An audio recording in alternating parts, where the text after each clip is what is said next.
रात्री ना मी जेवणामध्ये बनवली होती हॉटेल स्टाईल मस्तपैकी दही भेंडी विथ ज्वारी भाकरी.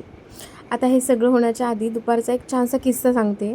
आज पिल्लू ना खूप किरकिर करत होती, बट ती शांतपणे दीदीच्या मांडीवर झोपलेली होती बरं का. हे पाहून खरंच असं वाटलं की काव्या किती मोठी झाली आहे ना, की ती सगळ्या मोठ्या बहिणीच्या जबाबदाऱ्या पूर्ण करते. छान तिला झोपवलं होतं शांतपणे आणि नंतर हे पिल्लू माझ्याकडे येऊन मांडीवरती झोपलेलं होतं. कृष्णालीची मोठी बहीण जरी असली तरी माझ्यासाठी ही पण खूप लहान आहे. बरं, तिला छान झोपवलं. त्यानंतर दुपारच्या वेळेला हा सगळा राडा मला आवाज न करता शांततेमध्ये आवरायचा होता. त्यामुळं सगळं काही आवरून घेतलं पिल्लू झोपले तोपर्यंत. आणि दुपारच्या वेळेला बघा काव्याच्या अंगामध्ये काय झालं होतं काय माहिती, मस्ती की मला चपात्या बनवायच्या. आता चपात्या कशा बनवणार आहे काय माहिती आहे. बरं जाऊ देत म्हटलं, उगी आता काहीतरी टोचन केलं की नाही की मुलांचा मूड जातो काही बनवण्याचा, आणि सुट्ट्या लागल्यात म्हणून आता काय की काय नाही, रोज काय नाही तर काय चालू असणारच आहे तिचं. बरं, आता हिच्या चपात्या होईपर्यंत म्हटलं की आपण आपलं काहीतरी बनवून घ्यावं. शेवयाची खिचडी बनवली होती आणि मस्तपैकी खाऊन घेतली.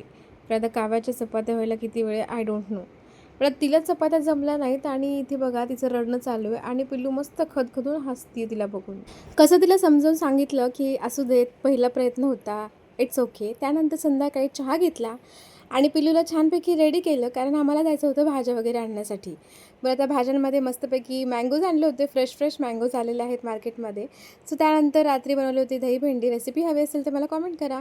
त्यानंतर सगळ्यांनी मिळून छानपैकी जेवणे केले आणि नेटफ्लिक्सवरती काहीतरी एखादा छानसा मूवी लावावाच लागतो काव्याच्या आवडीचा.